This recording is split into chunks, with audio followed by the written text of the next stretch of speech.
and welcome to the SBP Podcast Mobile Filmmaking. I'm your host, Susie Botello, wishing you a very happy new year. You're listening to episode 92, the last episode of 2020.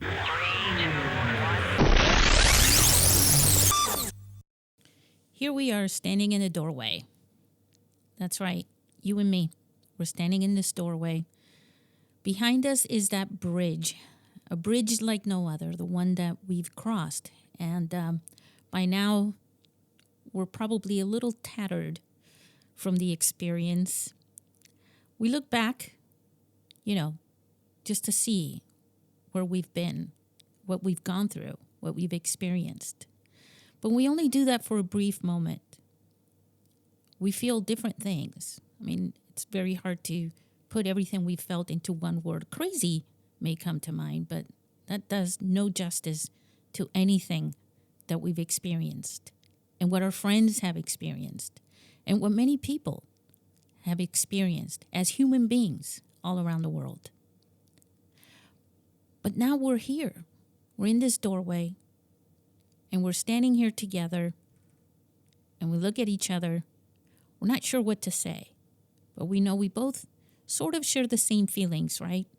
Perhaps the first thought that comes to mind is, what's ahead? Well, we can be certain of one thing: a new year. A new year is standing there right before us, and we're going to take that big step. We're going to go forward. We're going to move forward. And we're not going to go back to the old ways because things have changed. And we've adapted to many things, and we've not adapted to others. And hopefully we've made the right choices in doing these things, the adapting. And we're ready to move forward together into a new year.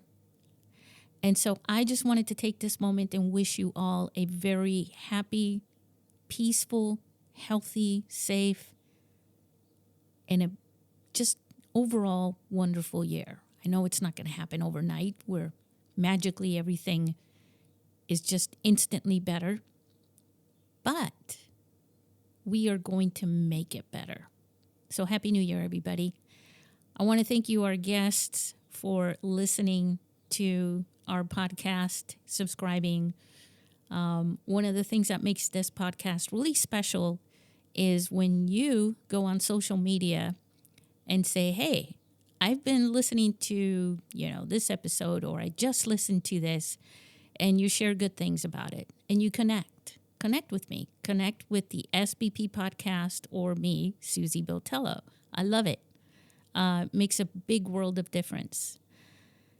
I also want to thank, about 1 million guests, or so it feels. This is the 92nd episode. I mean, it's unbelievable for me. We started this with our very first episode in October 2017, and here we are. That's a lot of guests. Some have come in groups, and some have come individually as one-on-ones, and sometimes I've done some solo podcasts, but I really have enjoyed the conversations that I've had with so many of you. And so for every single guest that's ever been on this show, I want to say thank you for being a part of it, and give yourselves a hand because you are part of this podcast that ironically, well, I wouldn't say ironically, but somehow it has survived and continues to keep on rolling. And I will continue to do this because, well, in case you haven't noticed, I actually love doing this. So Happy New Year again.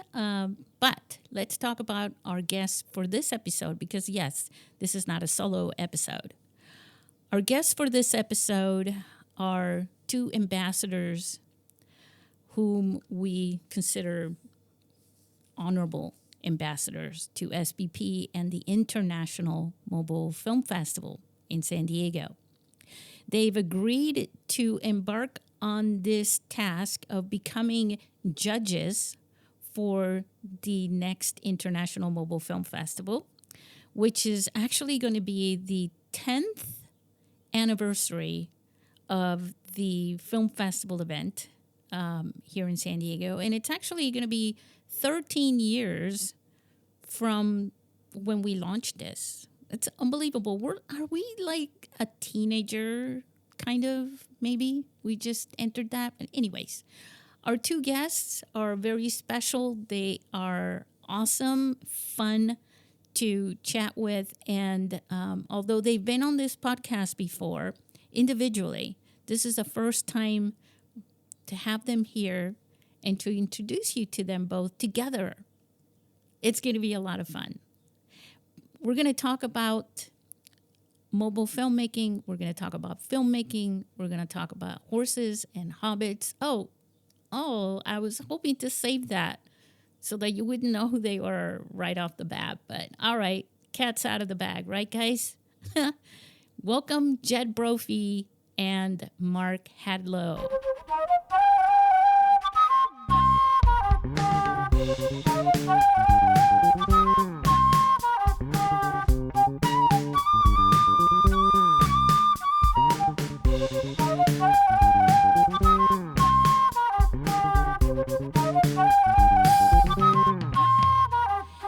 Hey everyone, welcome to the SBP podcast, Mobile Filmmaking. We are heading out to New Zealand with our friends Jed Brophy and Mark Hadlow, who are ambassadors for the International Mobile Film Festival and are also judges for the film festival coming up in April. Hi, Jed. Hi, Mark. Hello, Susie. Hello, rest of the mobile filmmaking world.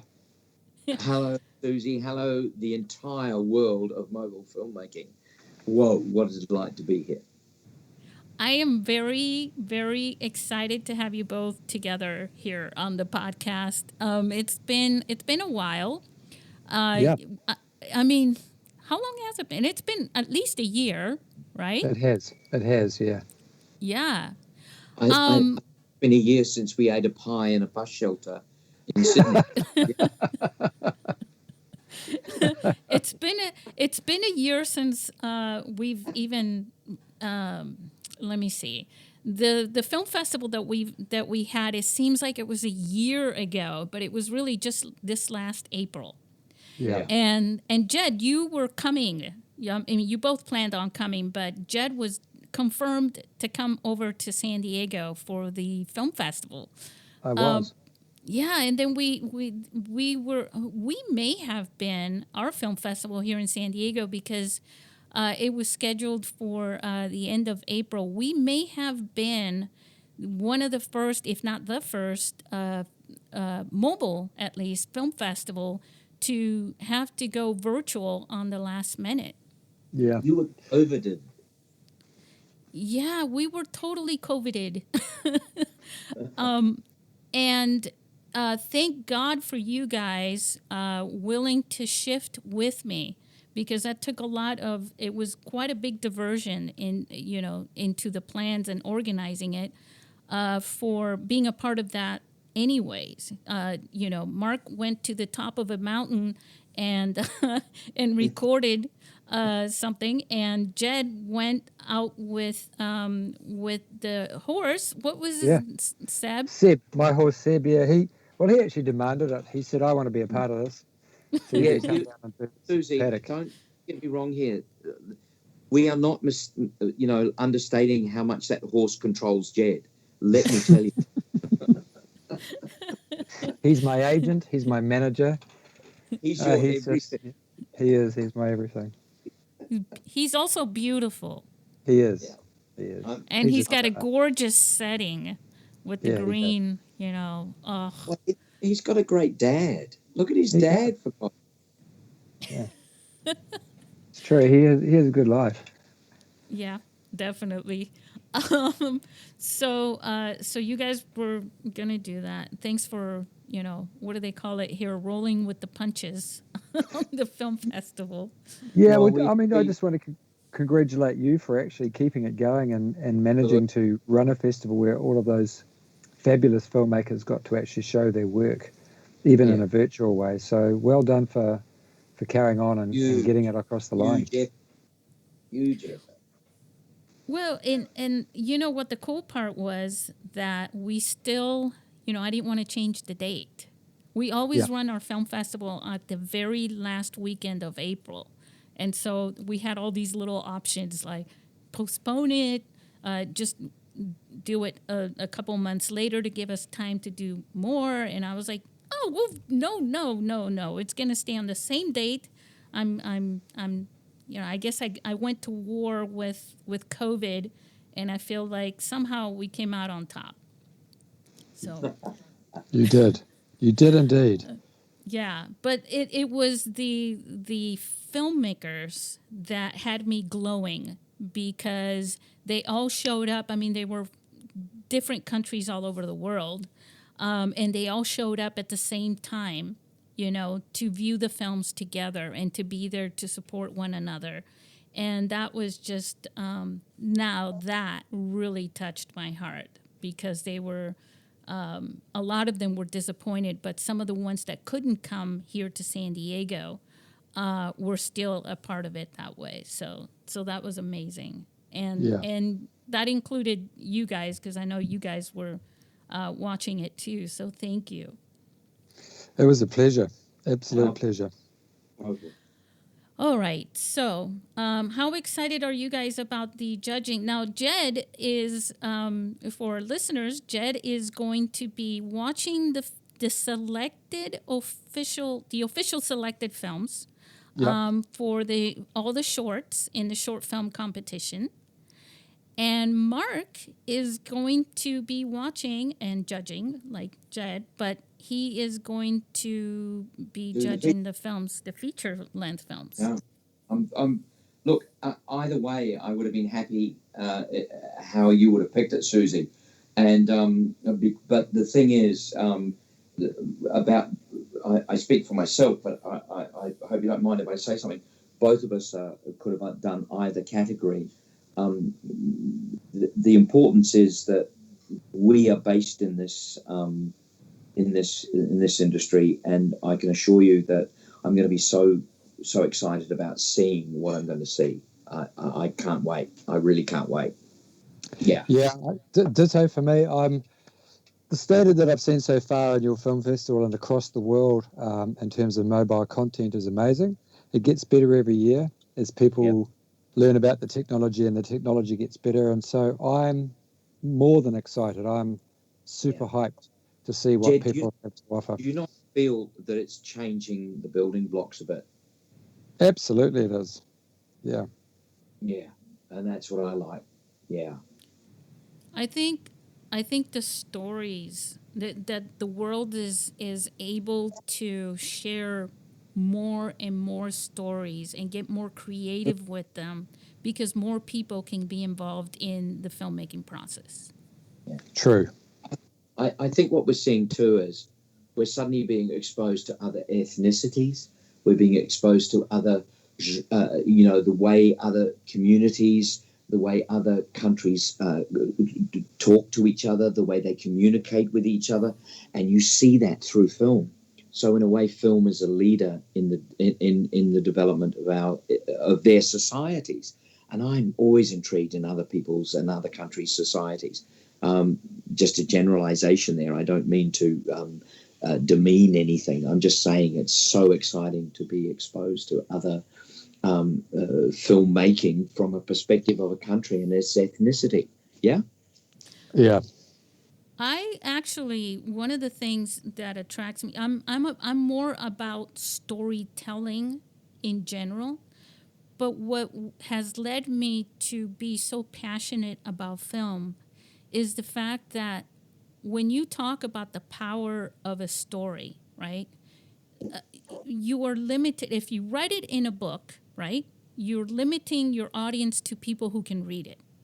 Yeah. If you send it through, just audio, right, in some way, like the radio and things like that, then you are limiting you. There's a second part of a human being when they're listening to something, which they have to visualize it. But with film, you are fulfilling all the senses of your audience. And all the audience has to do is hit play or just sit back and consume that wholeheartedly. They really get to dive in and travel inside of the mind and the vision of the storytelling, as long as they can produce that somehow in the film. Yeah, true.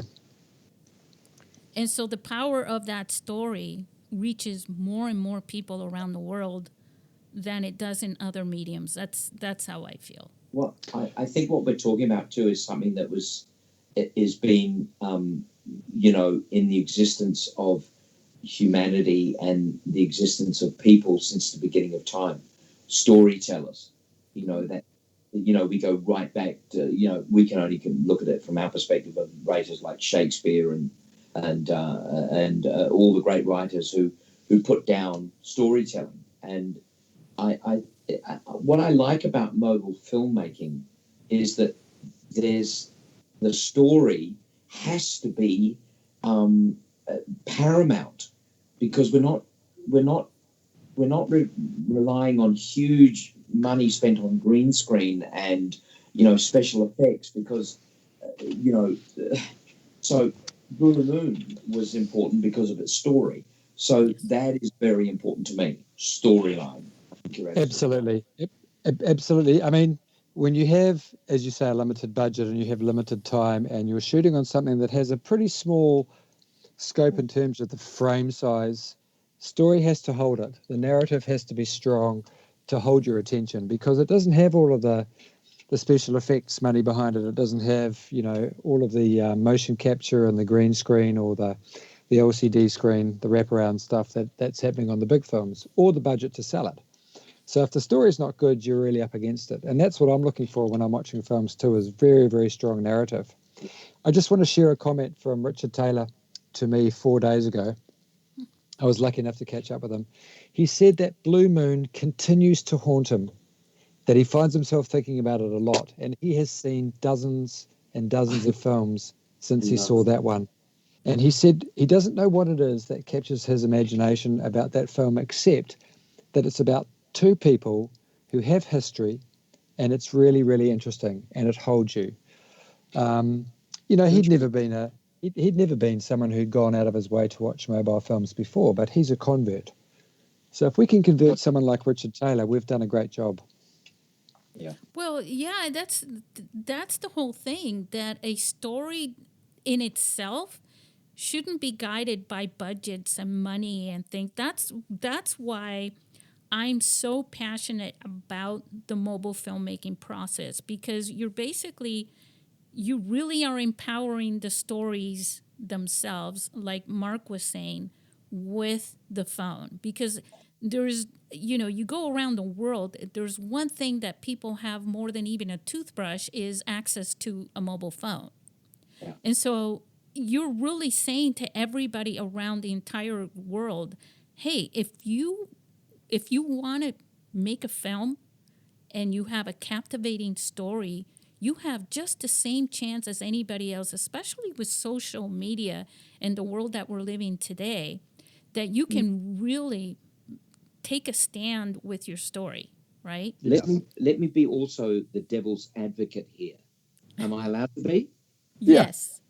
Okay. Yes, I agree. The story, mobile filmmaking, it's the magic of the people involved too. Yeah. You have so got to be selective about the people involved. You really do. Because, it's great to get out there and shoot with a mobile phone. It's fantastic. But you've also got to have the gravitas. You've got to have the integrity. You've also got to have that professionalism. And I don't mean that in an elitist way. I mean, you've got to know what your core, the core function of everybody involved. Am I being too judgmental? No, you really have to value your team. Yeah, totally. It's about the team. And I guess that's what Blue Moon was about. I knew exactly what I was getting involved with when I teamed up with Jed Brophy. I mean, oh my God. If I didn't produce the goods, then Jed Brophy, that was it. And I luckily enough, Well, no, Jed, don't laugh. I'm serious. I had to come up with the goods because I was involving someone who's a very, very skilled and talented actor of yourself, in a situation that you were, this was new to you, and you Yeah. came at it 100%, buddy. And I'll never forget that, Jed. And that was an extraordinary experience. It I cuts, really, but it cuts both ways, mate. We knew that we wanted to work together because we had. yeah, yeah, You told me it was a good script. I believed you when I got the script. It's one of the best scripts I've ever received in the mail. It was really well written. I could see it coming off the page in that location. The really smart thing that we did, as you say, is we got lucky. We got an incredibly good sound guy. We got a very good cinematographer. We got a very good editor, as it turned out in the end. Stef kind of left us to do the acting stuff. He didn't yeah, ever push us to be faster. He didn't yeah, ever push us to change the pace. We yeah, explained to him that we were going to treat it like a theatre show and let it breathe and have its own organic nature. yep, And he trusted us to do that. Now, that doesn't happen very often on a film. Usually, and this is from my experience, usually, quite often, you're a puppet to the vision that the director has in terms of the pacing and all that kind of things. You've got to try and fit yourself into their preconceived idea or their vision. yep, What happened here is you and I created a really good backstory. We got up early and we did our mahi, we did our rehearsal. yep, We created those characters so that when we walked on set, we could inhabit those characters from the moment the camera started rolling and follow that through to when the shot fell apart.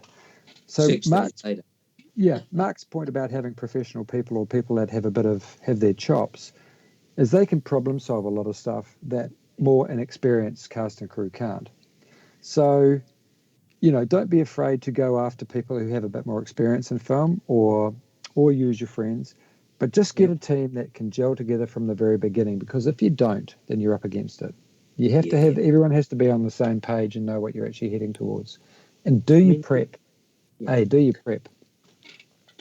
Well, one of the things that with the people that I've ever worked in with the films that I've worked on is that you develop these teams over time, and new Yeah. people come in and some leave, right? The team, mm, but overall you're gaining experience together, you're learning from each other, and when you bring somebody new in that has worked in the professional industry or has had, like, I worked on a film where guys that were doing the pyrotechnics and all that stuff had worked on the pirate movie with Johnny what Depp. was that called? Yes, and I mean it's you get to have these conversations with them, when off, when you're not actually recording scenes and things like that, and you get to learn a lot from them, and they worked on other sets too that the same team was working on,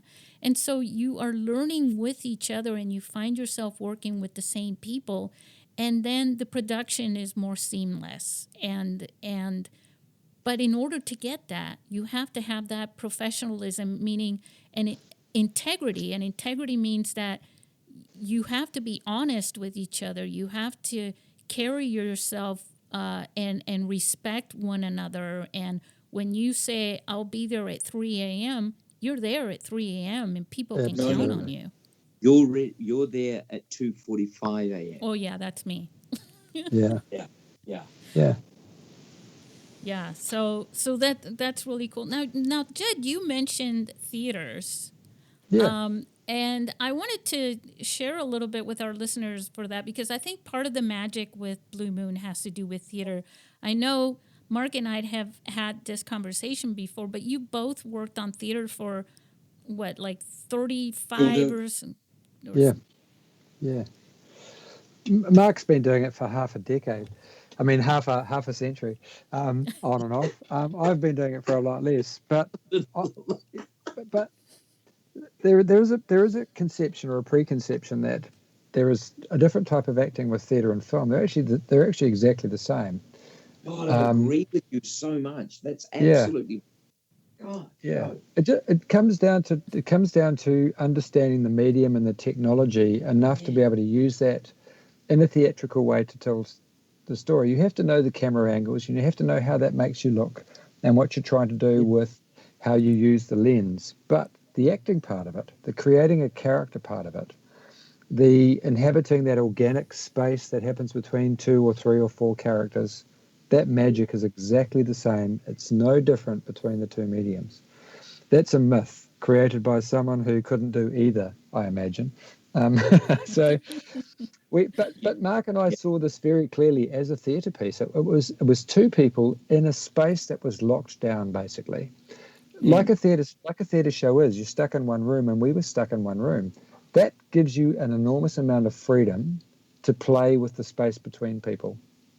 And so we treated it like that, and it actually served the purpose of this film. It's not to say that that serves the purpose of every film, but for this one, it was absolutely perfect to treat it like that. And the really cool thing about it too, Mark, was that, I wanted you to talk about this because in a theater, the audience is stuck looking at the wide shot, right? Yeah. But with the mobile phone, it really goes into you. Yeah. I think one of the interesting things about theatre is it's always in the moment. You cannot get away from that. You can't actually retake. You can't actually stop. Or if you do, it's quite funny. If things go wrong, actually, the audience loves it because there's a vulnerability that comes with that people understand. And in a one-man show, you can get away with it. But the thing about theatre is it's in the moment. And in the moment means there's a truth that comes with it. There's an integrity that comes with it. There's also a humour, a serious, a tragedy, a comedy, whatever genre you want to put on it.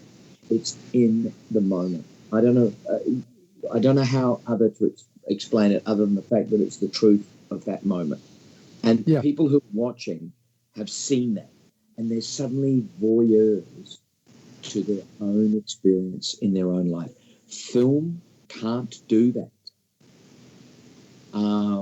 because it's there. It's in 3 dimension, and it's 3-dimensional, and it's really interesting. And so that's what really, from the perspective of how Jed and I worked on Blue Moon, we sort of worked on it before we went to set. We could see it as a really in the moment rehearsal that we then had to replay for the film. Am I right? You know where I'm coming from, Jed? Yeah, absolutely. And we were lucky that we didn't have the time to do 2 or 3 takes. Yeah. So that like a theatre piece, it was like we turned on the camera and then we just had to do it for the audience, like the audience was there sitting in seats watching us, knowing that we would be very lucky to ever turn around and do it twice. And it gave us an enormous freedom just to play with the pacing. I mean, there's a great sense of expectancy and tension created by the fact that we don't hurry any of these shots. We just let it have its own kind of pace. It sat in the cradle organically in a very easy way because we're both quite good at doing theatre. We've done it for a long time.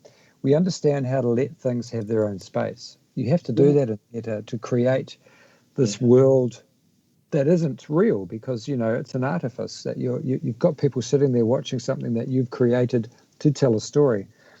Film, if it doesn't work, you can go back and do take 2. If you're Peter Jackson, you can take 42. We simply couldn't do that. So we had to inhabit that space in a very real way. It couldn't just be like, I'll just cruise through this take and see how it goes. We had to be right in there from the beginning, like you are in theatre. And there was a take, wasn't there? When you and I, the lines went askew, we just trusted each other and we pushed through it, wasn't it? It was the take around. It was incredible. It was very uplifting, actually, wasn't it? Yeah, it was a unique experience. And you're right, Susie. You talked about the phone being able to be that bird's eye view or getting right up in the face that an audience in theatre doesn't get. Having our DOP right there, right next to us with this. Ryan was amazing. Yeah, and it wasn't a very big object kind of right there. We got very used to it very quickly. But we're also aware enough to be able to use it for camera angles, to be able to create menace, to be able to create compassion, confusion by knowing where the lens was at all time. Yeah. Quite often with those big cameras, you'll have 3 or 4 people around it. It's very hard to concentrate. Yeah. You quite often can't even see the other actor. They're giving you an eye line, but they're not giving you their eyes. They're not giving you the gateway to the soul. That was all there for us. We found it liberating. Well, I found it liberating. I would imagine so, because you are able to stay in character and the role that you're playing, especially in this film where there was so much dialogue, right? Yeah. Yeah, and it was like, I don't know, I don't quite know how to describe it. Even when we stopped rolling afterwards, I'd look at Jed. I don't know how Jed feels about this, but I would look at Jed, and there was just a blink of an eye where both of us didn't have to say anything, but we knew that it was absolutely bang on. Am I right, Jed? Yeah, totally. And it was like, there was no like, wow, how did you feel that went? There was no sort of like, blah, blah, like pat each other's backs. It was like we just inhabited it. And that, I think, is part of the presence where you have to be, is when you just totally trust the other person you're with. There's just a feeling, there's just I don't know, an atmosphere where you are totally involved in what you're doing, and you just go through it and you deal with it. And whatever happens, happens. And we were lucky enough in what happened was sensational. It was extraordinary. It all starts with the script. The script allowed us to do that because absolutely. Mark came up with this great idea to break the script down into sections, knowing that we were going to shoot in order. Beats. We were able to shoot in order, which gave us an enormous amount of pre-production, if you like, in terms of our coming to the process. We would rehearse just that section. And we said to Stef, we had a conversation every night before we shot in the cafe, which was feeding us before we went on set, about what we were going to try and do. And we would talk to the DOP and say, if you start me in a single and I walk you into the 2-shot, we can hold that in this position. But when I do this thing where I chuck that thing down on the floor, I'm about to move. So we were able to also do a lot of their work for them by the fact that we'd done the rehearsal during the day in our own time.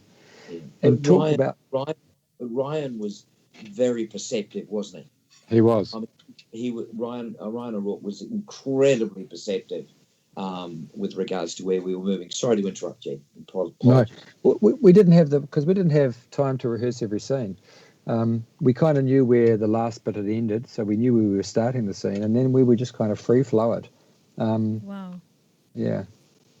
We were lucky. That's incredible, considering how well your performance was and how key it was. Well, we knew where we came from.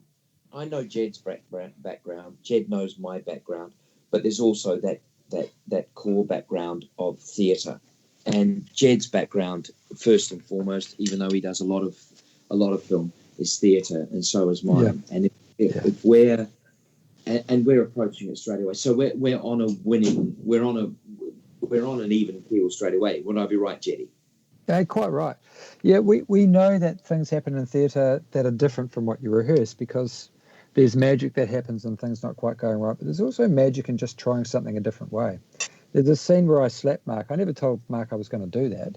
It just felt right for my character to do that in the moment. Now, usually in a film, you would have a rehearsal and I'd do that and I'd say, I'm going to slap you at this point. But then he knows it's coming. It's not a real reaction because he knows it's coming. And there's always going to be a bit of flinch, but there's also just not the realism that you get when stuff happens because it's in the moment. I think that's what we're trying to say about it being more organic when you don't over-rehearse things.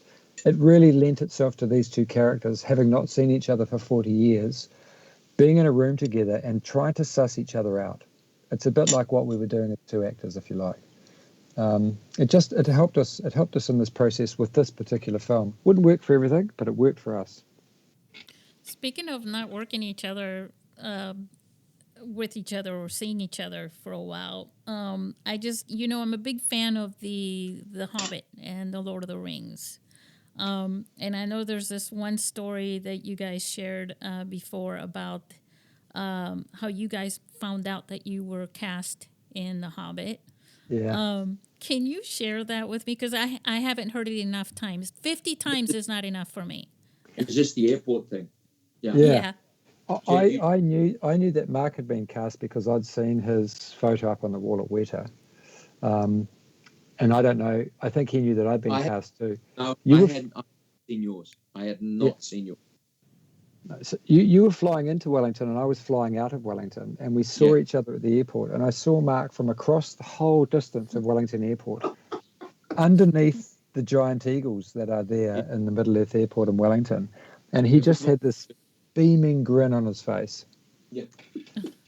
And he saw the beaming grin on my face, and we met halfway. And I said, "Mate, congratulations! So I hear that you're doing The Hobbit." And he says, "Yes, are you?" And I said, "Yes, I am." And we had that moment together where that's how we sort of found out, wasn't it? Yeah. Yeah. And it was, and I think that was at that point there, right there and then, it was the start of something that I think is even going to be even more beneficial, and a start of a relationship from the perspective professionally, that Jed and I are going to do some amazing stuff. I just love your work and I love what we do. And I know that you've got something happening at the moment.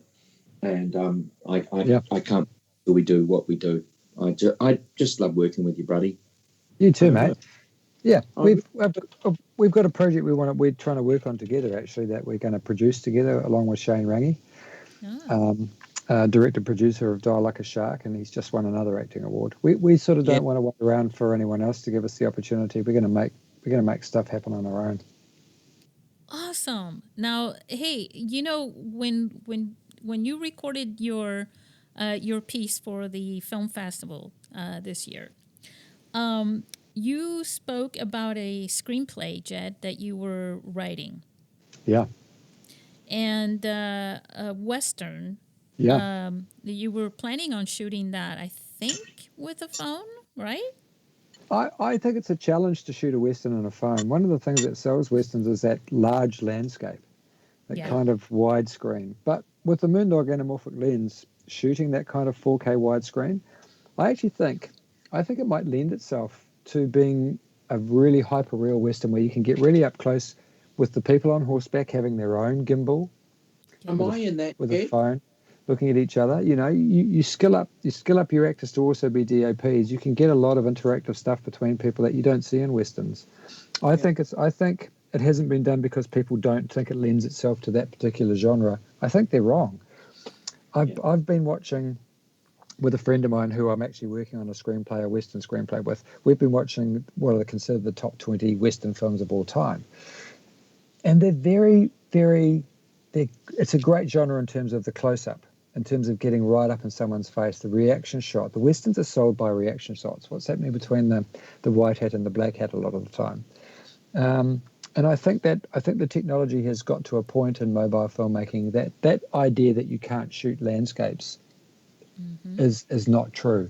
I think that you can shoot landscapes as good as you can on any really flash camera. So the challenge for me is finding a group of people that want to take that on board, finding people who believe in it enough to jump on and make that Western happen. You don't need a big crew. You really don't need a big crew for a Western. It's a simple, it's usually 2 or 3 people. It's still the story, right? It's still about the story. It's just a setting. Yeah. And yeah, I've cast you. There's a part for the back end of a horse. And I thought that wouldn't be the part I'd give you. Well, as long as you're the front end. Yeah. There's a guy that's dead in the first 5 minutes. They just call him, I think his name is Flyblow, and I think I'm going to get you to play that guy. It's a really important I see Mark as the bartender at the saloon. There you go. Yeah. That's a day boot. It's not even half a day. Hell. Jed, I'm sorry, Mark, we were talking about the theater. You just finished or you completed something, didn't you? Cinderella. Yeah, we finished it last night. So I drove back up to Nelson today. It was unreal. It was fantastic. But what was mind-blowing is the talent that's coming through in this next generation of actors. Yeah, Oh my! You've seen it, Jed? I have. Yeah. It's extraordinary. Um, Look, you know, I was so privileged to work with guys that are just coming out of drama school. Some guys that have been in it for about 3 or 4 or 5 years. They're doing it. The talent is unbelievable. And you know what? This is all homegrown. They are all New Zealanders. They are all working hard. They've all had international careers. They've all been overseas. The guys that play the Ugly Sisters, one of them has been on the West End. He's been doing other incredible, incredible. Boy, did it do well. I think they've done something like 85%. And Wow. what's lovely is New Zealanders and Christchurch people have been exposed to some really top flight talent and entertainment and a production of Cinderella that is equal to anywhere else in the world. It's homegrown. Local is vocal. There is no doubt about it. I mean, that's one of the advantages of COVID, is that we've actually had to go back and look at what we have. And I mean, that was one of the things I wanted to do with Mammal when I got it straight out there after we had the lockdown. We got out there and look, we're as good as anywhere else in the world. We don't need to be told how good we are. People work very hard in their careers. They work very hard to carve a career out of this business, and it's just hard. And in New Zealand, it's even harder because it's so small. So I really, really clap my hands and top my hat to these young professionals who are coming through. They're just immeasurably talented. It's extraordinary. What I know that Lord of the Rings and The Hobbit brought a lot of tourism there to Wellington and a lot of places there in New Zealand. Do you think that the film industry in New Zealand is interested in expanding that into, you know, uh, gathering more fame, but for other films? Yeah, I mean, it already is. There's a lot of stuff shooting here because we're literally the only country in the world that can actually shoot. That can actually have crew working side by side without social distancing. And, it's a very enviable place to be. And we have a lot to thank our present government and our leader, Jacinda Ardern, for. It's always been the Kiwi way that we can get up and get stuff going pretty well internally. But we also have some of the best crew for working on those big films in the world because we've done it. We've done Narnia, we've done Lord of the Rings, we've done Avatar, and they're still doing Avatar movies here. We've worked with some of the biggest filmmakers in the world down here, and our crew are second to none. So I'm not sure if it's about the fame. It's more about trying to attract people to come here because of the personnel rather than just the landscape. Film tourism is the third biggest earner in this country in terms of tourists coming here to see the locations. I'd like to see it being more about the local content getting a chance to get those big budgets as well. Yeah. Yeah. I agree with you, and here's one thing. I back when I started this, when I was looking at what an impact, or I shouldn't say impact, but one of the benefits of mobile filmmaking, as opposed to even independent filmmaking with big cameras and crews and things like that, is that it's so much better for the environment. Absolutely. Oh yeah, totally. Yeah. One of the things we during Blue Moon, sorry to keep harping back to it, but our shoot was extraordinarily environmentally friendly, wasn't it, Jed? I mean, it was, I couldn't believe it. We only had one. We had one cup of coffee between the whole crew the whole time. We just shared it. And there wasn't even a pie. No, there wasn't. There wasn't even a pie. But imagine, I can't shoot like Lord of the Rings, with a phone, but let's say that you're shooting an outdoor scene, right? I've been to places where you've got, the cables, right? They Yeah. go on the generators are like thicker than my leg, Yeah. you know? Yeah. I mean, just that, laying the groundwork for that, and then the lights, the big lights, and the craft services, and the Yeah. trailers, and all those things, and all those people trampling on the land. We have Yeah. to be. I guess we have to be a bit careful here because we don't want to cut the nose to spite the face. You No. know, the big films have made mobile films possible. You know what I mean? I don't mean that derogatorily. I No. mean that the fact that because of the ability for us to take, how many was it when we went on location, Jed, for a Hobbit? How Oh, many what? How many what? vehicles. I mean, it was just Oh, like hundreds. when 200 vehicles. like 1,000 people went on location, wasn't it? 1,000 people Yeah. or something. Yeah. I might, but it, until you work out the parameters and everything, we couldn't do what we do without the major perspective of where filmmaking came from, and we must always be aware of that. We can't just say we can do our own thing because we're really good at it. We're lucky. We're very, very lucky, and the Peter Jacksons and the Richard Taylors of this world that give us this opportunity to do things also give us the ingenuity to get out there and do it ourselves. So There's another thing here too. Yeah. Hey, Mark, I mean, when we get to work on those big films, we can afford to go and work on little films and not get paid. That's exactly. So That's why we want. yeah.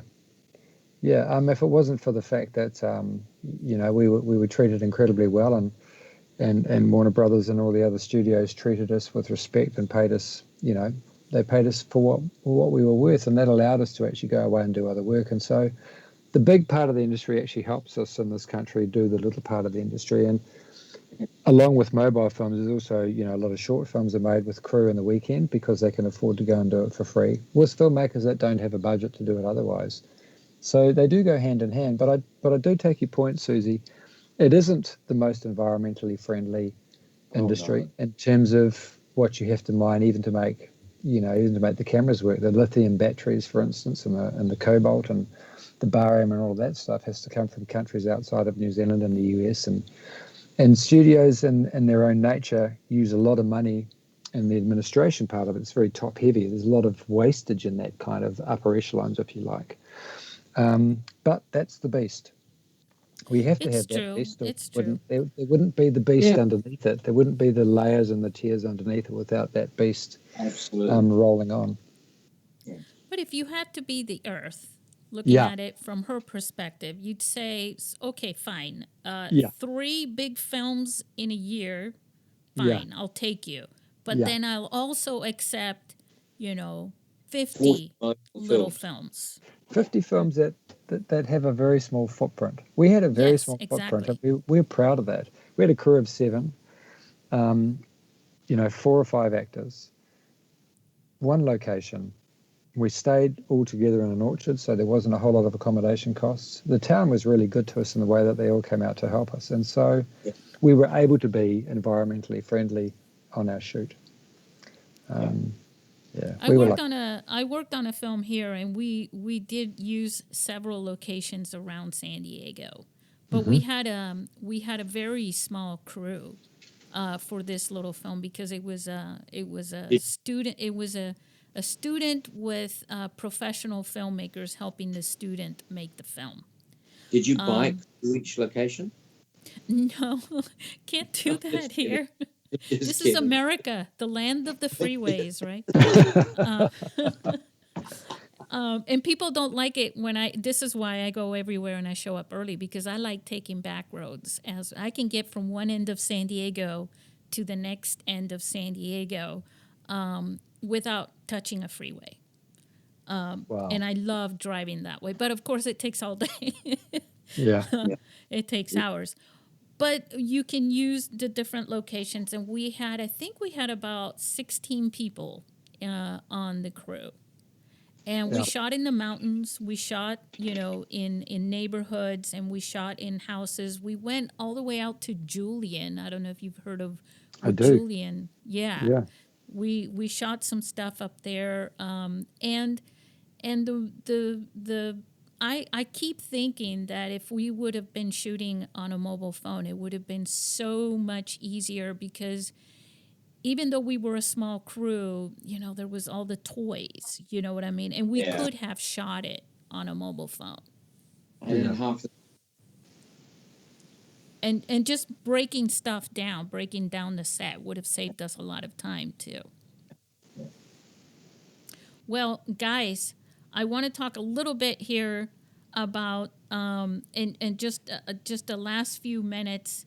I know we talked about the judging of the films. What I want to say to the listeners is that it's going to be quite a treat to know that your films are going to be viewed, whether you're in the short competition or in the feature film competition, which is why I split you guys up. Also, Yeah. so you wouldn't collude with each other about the films. True. No, fair enough too. Oh Mark's no, a huge no, there won't colluder. be any. There won't be any. No colluding. He's this country's biggest colluder. Everyone knows that. Yeah, we're the Colluder brothers. We're the Colluder brothers. Yeah, yeah. Oh my God. I have to be able to speak, so I can't laugh too hard. I didn't mean to start anything, really. I didn't. Too late. But dude. Too late. but yeah, so it's going to be really cool. And just know that if your film is selected, that's part of the prize. That may be the only. No, I'm just kidding. But that's Yeah. part of the prize. What? Who? People are like, what? I have 3 words. For Yes. everyone who's included in the judging: storyline, storyline, storyline. You bet. That's usually how the selection works too. On storyline. But there's with the feature films, they're like narrative films. But with Yeah, the of course. shorts, or more, you get some experimental films as well. Excellent. I'm all about the experimental. Yeah. Oh, Yes. yeah. He is. Trust me. I know that. We've shared hotel. I'm sorry. Did I say that out loud? Oh my goodness. You said we would never, ever talk about that. It was one time. One? I was in a bad place. Quit. Walk out. Walk away. Hey, I have a quick question. I know this is going to sound really random, but Jed, in going back to your idea of the Western and the mobile phone, and I really think part of this is about being really creative.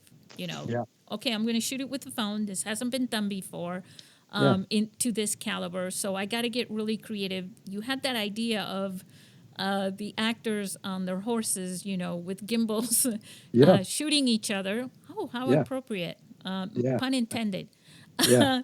And I'm just thinking about this now with animals, horses, right? Yeah. How do you think they will accept a mobile phone camera as opposed to a traditional big camera easier or not? Because you've been around this, and I'm not joking here. Yeah. Is there a difference? No, the thing is that you spend a lot of time with horses that end up on films desensitizing them to the cameras. The horse that I personally own, Seb, who you've met, he was one of the horses that was used right next door to the tracking vehicle on Lord of the Rings for those big gallops. So he was right next to a big V8 vehicle going very fast with 4 cameras on it pointed at him. They get used to it. It's just my horse will even slide into shot, so he gets closer and closer to the camera if you want him to. So they do get used to it. Horses will get used to anything if you give them time and you treat them respectfully and make it a positive thing by reinforcing the positive rather than making it a negative experience. But yeah, they have saddles on them. They have people swinging stuff around them, their hats and whatever. A mobile camera will actually be probably easier because it's less focus. It's a much smaller object. Yeah. They're prey, so they have their eyes on the side of their head. So being able to see the camera will probably put them more at ease than kind of coming across it, by accident. But yeah, they did. I mean, I've galloped right next to a camera on a crane, pointed right at the horse, and the horse just ignores it. They just get used to it. Susie, this is why I love this man. Okay, this is why he is like a brother to me, because he looked after me during the Hobbit when I was on a horse, and I'm not a horse rider at all. And honestly, this is why Jed Brophy is like a brother. I am your brother, Mark. What do you I've been meaning mean? to tell you. What do you mean he looked after you? Look, I was looked after by the horse master, but I always had a quiet word with Jed, didn't I, Jeddy? You did. I did. I said, Jed, I'm good on horses. I'm not great. And Jed always had this, and I got handed the shit horse, didn't I, Jed? You did. Yeah, they gave it to you on purpose because I wrote them a letter. Yeah. Said, please give Mark the donkey, and he'll be fine. What I'm saying is, I was, horses are very strange things, and to have someone like Jed who is there at your back, who knows what's going on, it makes such a difference when you're filming. And that's another little tick in the box from the perspective of knowing the people that you work with, the people that you honor, the people that you respect, and the people that you trust. And true. Seriously, Jed, and we're not talking about this is something that is, horse riding is not something that you should take lightly. No. Horses are their own thing, and the respect that you must show any creature on this world, on this earth. But I was very fortunate. We all were very fortunate. We had Jed on the Hobbit. Thanks, Jed. Love you, bud. Oh, I love you too, mate. And I was lucky that I'd done the whole Lord of the Rings on horseback, so I kind of knew what we were up for.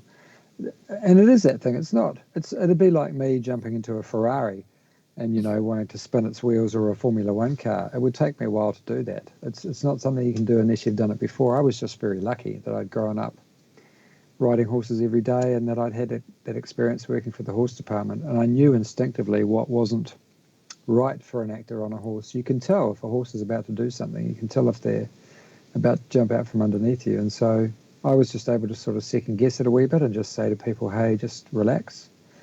Just pretend that you're actually not on a horse. And if you can just relax your body, the horse will relax as well. So in this Western that you're going to have, we're going to have a scene. I'm already helping you write this. We're going to have a scene with Mark, the bartender, on a horse, doing a getaway, holding a gimbal and a camera. At full gallop. At absolute full gallop. It'll be fun until it's not. Wait, I'm serious, you guys. Yeah. I've already imagined where I can put that scene, actually. I would try it implicitly. Yeah. That's awesome. Well, listen, I know that Mark has to go somewhere. I don't remember where, but I know he said earlier he does. I haven't seen my family in 3 weeks. Aww. This is the first back.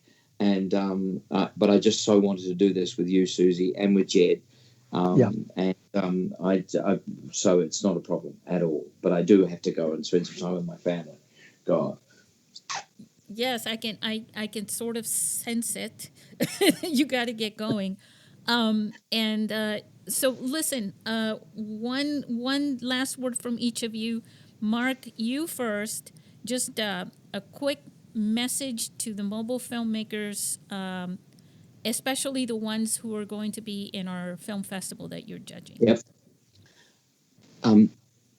Don't hold back.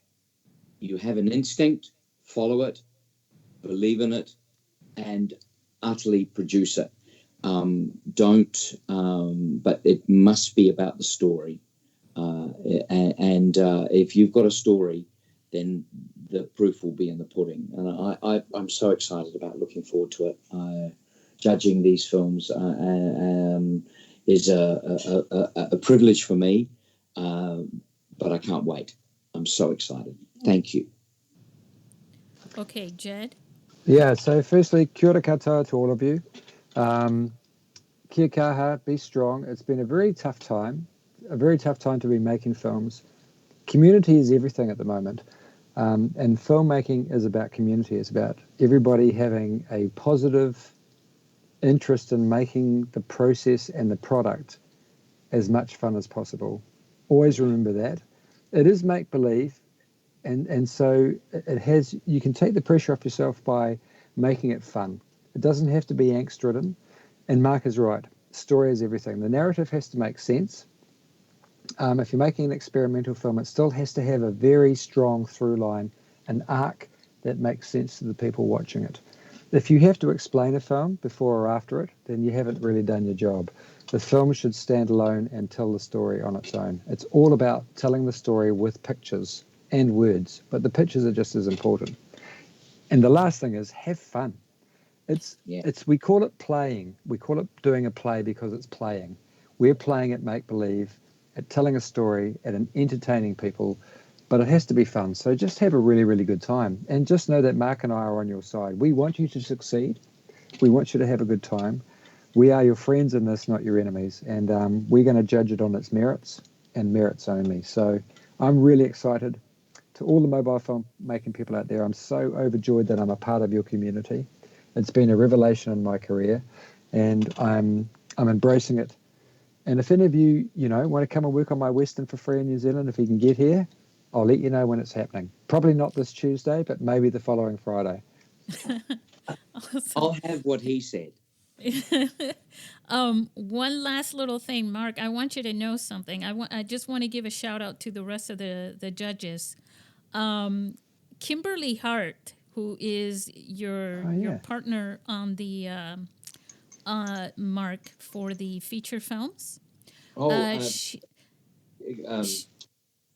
Gladiators, yeah.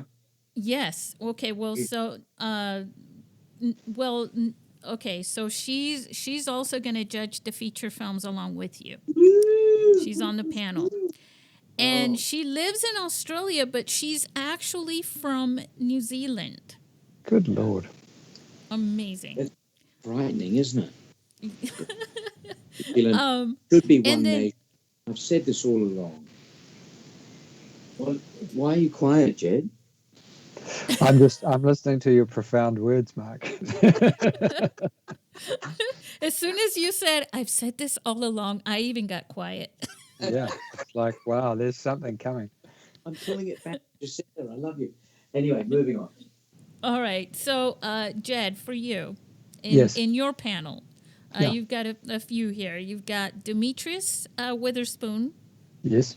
And Nathan Bechtold, from both of them from Indiana. I've actually met them when I was there for the Heartland Film Festival, the shorts, indie shorts. Brilliant. Film festival there. And they're wonderful guys. And then also Shola Ajayi, who is, and she's from Lagos in Africa. Well, she lives in New York, and she's in Lagos, so she splits her time. Yeah. She's an instructor. So there are 2 of us and 4 of them on the short films.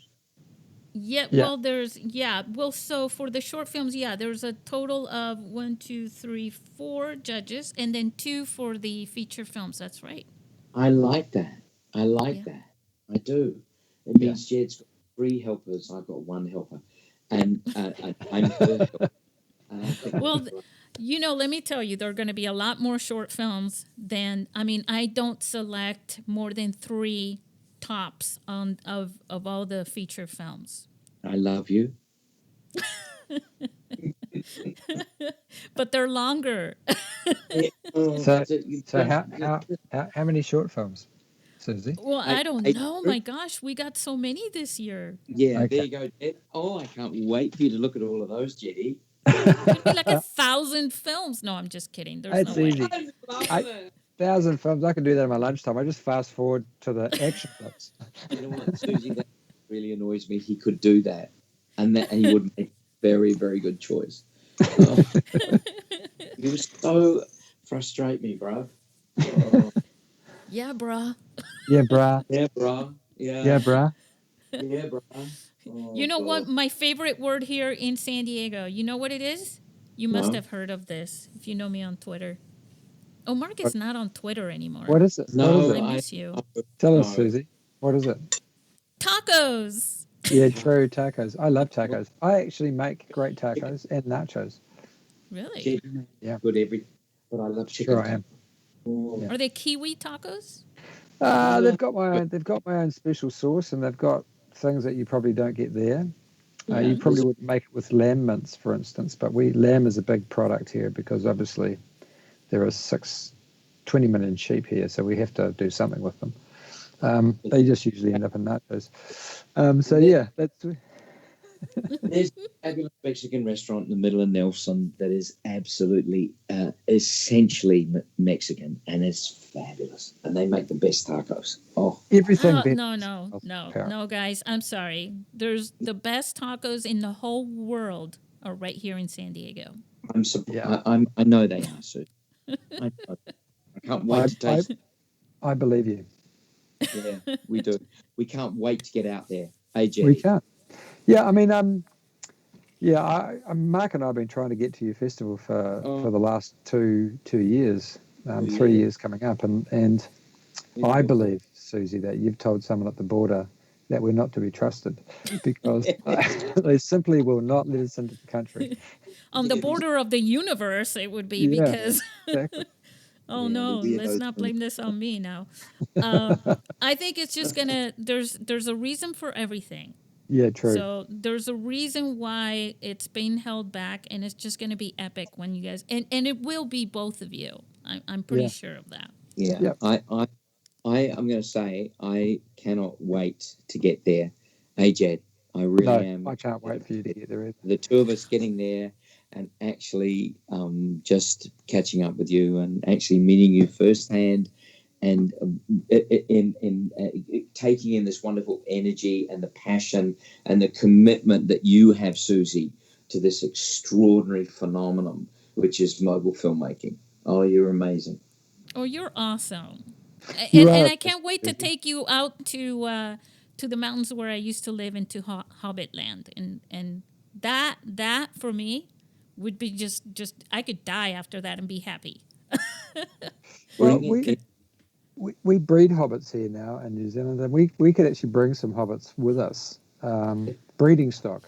Hey, Yeah. Mark. Yeah, absolutely.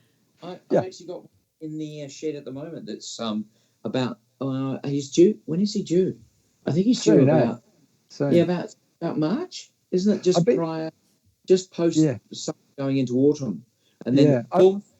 Yep. Out Ooh, comes a hobbit. I mean, I've been trying to do elves, but they're a lot harder to make. Um, they're a yeah, bit bloody weird. Dwarves are yeah, easy, but no one really wants to hang with dwarves. yeah. I've So never read Martin Freeman though, which really scares me. yeah, they're all based on Marty. It'll be Yeah, fine. It'll be fine. It'll work out. Well, San Diego hobbits, they eat tacos. Just yeah. you know, had to New say that. Zealand, New Zealand hobbits eat anything. They'll eat anything. They're very hard. Kumara. I actually feed mine with kumara, which is sweet potato, which Yeah, is beautiful. Oh yeah. yeah, I love that. I feed mine gravel, just gravel. All right. Well, listen here, listeners. If you are in San Diego, watch out because if Jed and Mark and I walk into my favorite Mexican food restaurants to have tacos, just clear the way. Yeah, You it's bet. gonna be. It's on. It's on. It is. Yeah. You guys rock. All right. Say goodbye to our listeners. Kakite. Yeah, kakite, and thank you so much, guys and gals, for all of your support for Susie and for mobile filmmaking. I can assure you that my brother and I do refer to him as a brother, Jed and I are just so lucky with what we've been able to do in mobile We have been. filmmaking. And yeah, as we would say in Kuzdal, because Mark and I are both, we both practice the Kuzdal faith. Ik frid ul sul kazad. Feel the fire of the dwarves and let it burn Oh, my, away all your troubles. Ik frid ul sul kazad. oh, Yeah. God. That's I know. I scary. just had to That's put it in there. scary. Oh, it's a bit. Oh, it's a bit WK. It Oh, is a bit WK, yeah. So, yeah, be well, be safe. Make sure you I'm look gonna after have each to other. Google all this. Yeah, yeah. Love you, bruv. Love you yeah, you big time. too. Love you, Mark. But Thank you, Love you, Susie. Susie. Thank you thank so much. you guys. Thank you.